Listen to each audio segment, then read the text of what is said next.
നമസ്കാരം, news prime മലയാളത്തിലേക്ക് സ്വാഗതം. അദാൻസ് ആക്രമിച്ചാൽ റഷ്യ വെറുതെ നോക്കി നിൽക്കുമെന്നാണോ ആരെങ്കിലും വിചാരിക്കുന്നത്? ഇറാന്റെ കൃത്യമായിട്ടുള്ള ന്യൂക്ലിയർ എൻറിച്ച്മെന്റ് സൈറ്റുകൾ ഇസ്ഫഹാനും ഫോർദോയുമൊക്കെ അട്ടിച്ച് തകർത്ത് കളയാമെന്ന് അമേരിക്ക വിചാരിക്കുന്നുണ്ടെങ്കിൽ, ഇസ്രയേലും അമേരിക്കയും കൂടെ ചെയ്ത് വരുന്ന ഈ ചെയ്തികൾ, ഈ ഡെഡ്ലി കോമ്പിനേഷൻ ഒരു പരിധിവരെ തകർത്ത് തോൽപ്പിക്കാൻ ഇറാന് സധൈര്യം ശക്തി കൊടുക്കുന്നത് റഷ്യയും ചൈനയും ഒക്കെ തന്നെയാണ്.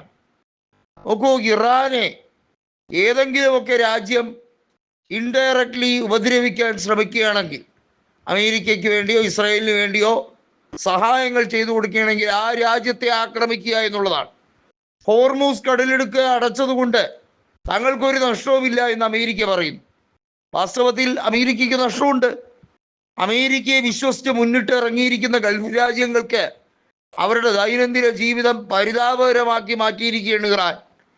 കടലിടുക്കിൻ്റെ സമ്പൂർണ്ണ നിയന്ത്രണം ഏർപ്പെടുത്തിയതോടെ ഇവിടെ ഇന്ത്യയുടെ നയതന്ത്ര വിജയം എന്തെന്ന് വെച്ചാൽ, ഇറാനുമായി കൃത്യമായി നയതന്ത്രപരമായിട്ടുള്ള കാര്യങ്ങൾ മനസ്സിലാക്കി ഹോർമൂസ് കടലിടുക്കിൻ്റെ കവാടം ഇന്ത്യൻ കപ്പലുകൾക്ക് വേണ്ടി മാത്രം തുറന്നു കൊടുക്കുന്നു.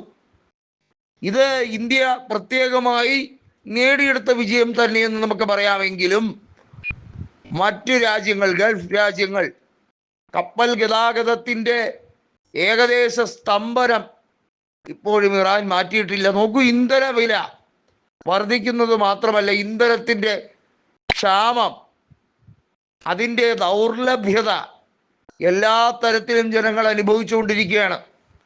അത് ദൈനംദിന ജീവിതത്തെ, ചെറുകിട വ്യവസായങ്ങളെ പരിപൂർണമായി ബാധിച്ചുകൊണ്ടിരിക്കുന്നു ലോകരാജ്യങ്ങൾക്ക് മൊത്തത്തിൽ. ഇവിടെ അമേരിക്കയുടെ ഉപരോധമുണ്ടല്ലോ, താരിഫ് വിഷയവുമായി ബന്ധപ്പെട്ട് നമ്മുടെ രാജ്യമടക്കം പല രാജ്യങ്ങളെ ഉപരോധിക്കുന്ന നീക്കങ്ങളുണ്ടല്ലോ. അതിൽ നിന്നൊക്കെ പിന്തിരിഞ്ഞ് അമേരിക്ക ഇപ്പോൾ പറയുന്നത്, ഇറാന്റെ എണ്ണ വാങ്ങിച്ചോളൂ, ഇറാന്റെ ക്രൂഡ് ഓയിൽ വാങ്ങിച്ചോളൂ, ഇന്ത്യക്കും വേണമെങ്കിൽ വാങ്ങിക്കാം, അതിപ്പോൾ കടലിൽ കെട്ടിക്കിടക്കുകയാണല്ലോ. ഇന്ത്യ കൃത്യമായി പറഞ്ഞു, പോയി പണി നോക്കാൻ. അത് പരിപൂർണമായും ഒരു നയതന്ത്രപരമായിട്ട് എടുക്കുന്നതല്ല. ഇന്ത്യ എന്നല്ല, ഏതൊരു രാജ്യത്തിൻ്റെ റിഫൈനറികളും അതിന് സജ്ജീകരിക്കണമെങ്കിൽ അത് ദീർഘകാല കരാർ അടിസ്ഥാനത്തിലേക്ക് കൊണ്ടുപോകണം.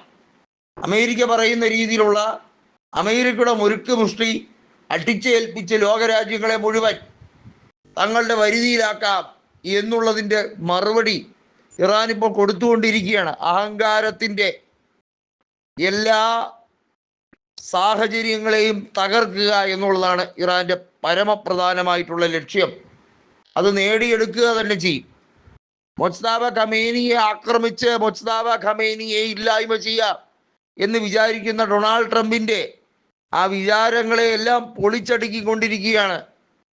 ഇറാൻ ഭരണകൂടം വളരെ വ്യക്തമായി സ്ഥിരീകരിച്ചിരിക്കുന്നു, അമേരിക്കയുടെ പല എയർബേസുകളും കത്തിച്ച് കളഞ്ഞിരിക്കുകയാണ്, തകർത്തിരിക്കുകയാണ്.